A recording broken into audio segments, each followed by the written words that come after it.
السلام عليكم، اهلا ومرحبا بكم في قناه سوبر ليزي. النهارده ان شاء الله هنعمل مع بعض مركز عصير البرتقال.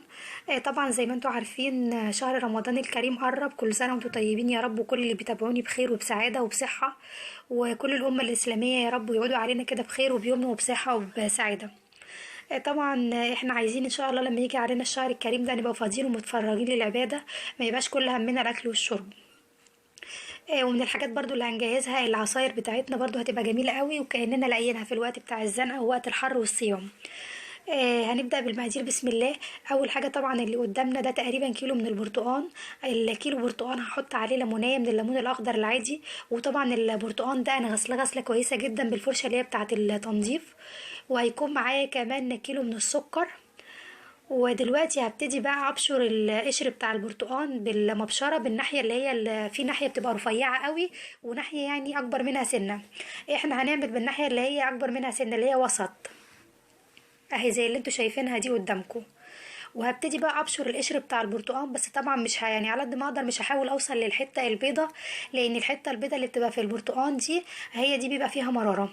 احنا بس هناخد الحته اللي هي الجلده الصفرا بس، وهبشرها كلها. وطبعا محدش يقول لي بقى ان السكر غالي وكيلو سكر هيبقى كتير قوي على الكيلو البرتقان. احنا العصير البرتقان ده هيبقى عامل معانا زي النكتار، هيبقى مركز. وكل كوبايه من عصير البرتقان دي هتعمل لنا ان شاء الله لتر. انتي هتكيسيهم وهتعملي بيهم عصير، وان شاء الله في رمضان مش هتزودي الا ميه بس، مش هتحطي عليهم سكر خالص. وبتفضلي طبعا تبشري بالطريقه اللي انا ببشر بيها دي، وما يعني بتحاولي على قد ما تقدري ما توصليش للحته اللي هي البيضه زي ما قلت لكم. وده كده البشر بتاع عصير البرتقال بتاعنا. ودلوقتي كمان هبشر الليمونيه، وبرده هبشر الحته اللي هي الصفرة بس، مش هوصل للحته البيضه علشان برضو ما تجيش معانا في العصير وتمرر. فزي ما قلت لكم الكيلو السكر ده اللي هتحطوه على كيلو البرتقال انت هتعملي بيه تقريبا 5 لتر، وده كمية كبيرة. ده كده البشر بتاع الليمون والبرتقال. هبتدي بقى دلوقتي اقطع البرتقال نصين كده زي ما انتم شايفين، وهعصره طبعا بالطريقه اللي وريتها لكم قبل كده، اللي هي الطريقه بتاعه المعلقه. بجد سهله جدا وبسيطه. طبعا البرتقال البلدي ده بيبقى فيه بذر كده من جوه، انت ممكن تخرجيه بالمعلقه قبل ما تعصري البرتقال علشان برضو البذر بيمرر معانا. وطبعا هعصر الكميه كلها بقى بنفس الطريقه، والليمونه كمان هعصرها معاهم.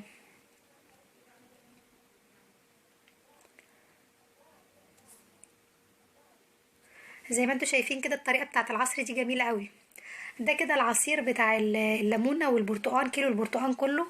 وزي ما انتوا شايفين كده البرتقال بقى يعني جلد خالص، ما فيهوش ميه خالص، عصر كويس جدا. دلوقتي هعصر كمان الليمونه، هعصرها برضو بالمعلقه. زي ما قلت لكم الطريقه دي حلوه قوي وسريعه في نفس الوقت. دلوقتي بقى هبتدي احط كيلو السكر على العصير والقشر ده، لان انا طبعا عصرت البرتقان على القشر بتاع البرتقان اللي احنا بشرينه ده. ولو في اي بذر وقع معايا في العصير انا بشيله، لان طبعا البذر ده بيمرر.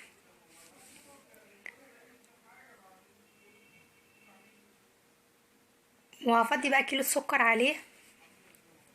وكيلو السكر مش كتير على على الكيلو برتقان، هو يدوبه، لان هو ان شاء الله هيبقى مركز.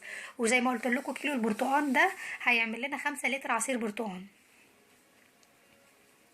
واحنا لو حسبناها يعني كيلو البرتقال ب5 جنيه وكيلو السكر ب10 جنيه، لو احنا عملنا 5 لتر، شوفوا بقى 15 جنيه احنا عملنا بيهم 5 لتر، اقسمي 15 على التلاتة، 15 على الخمسة، هيبقى لتر عصير البرتقال هيقع عليك ب3 جنيه. وده طبعا مبلغ بسيط جدا واقتصادي. طبعا انت بتفضلي بقى تقلبي في السكر مع العصير ده لمدة مثلا يعني 24 ساعة. بتفضلي تقلبي كل ما تخشي المطبخ تفضلي تقلبي، ولغاية لما السكر يدوب تماما. ما بتستعجليش عليه، ما ينفعش خالص ان انت تعمليه في نفس اليوم، لان السكر مش هيدوب معاكي من اول العصير، يعني من اول ما تحطيه على بعضه. دلوقتي احنا بنصفيه بقى زي ما انتم شايفين كده.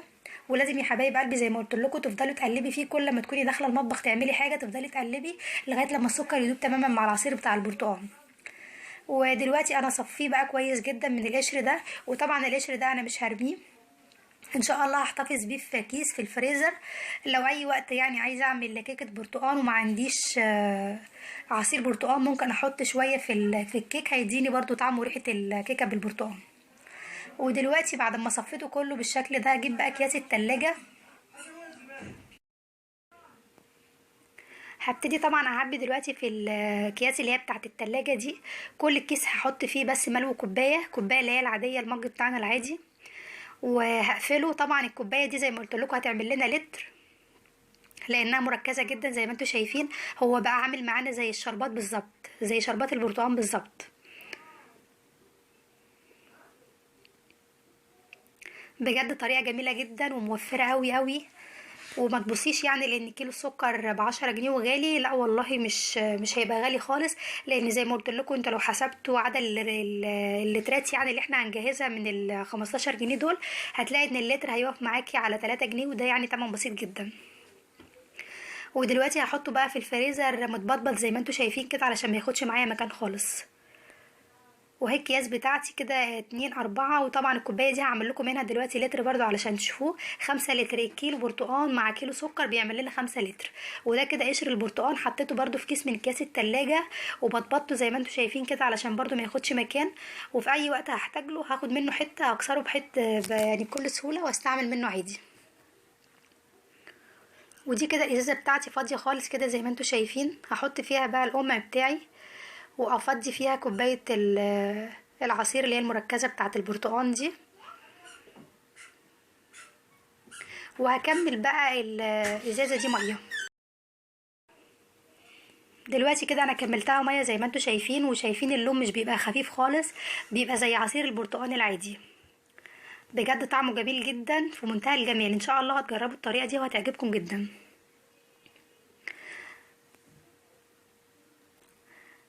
لو عجبتكم بقى يا حبايب قلبي الطريقه، يا ريت بقى ما تنسونيش لايك وشير واشتراك للقناه، وكمان تفعيل الجرس علشان ان شاء الله يوصلكم اشعار بكل جديد. بحبكم في الله. اشوفكم بقى ان شاء الله يا حبايب قلبي في فيديو جديد.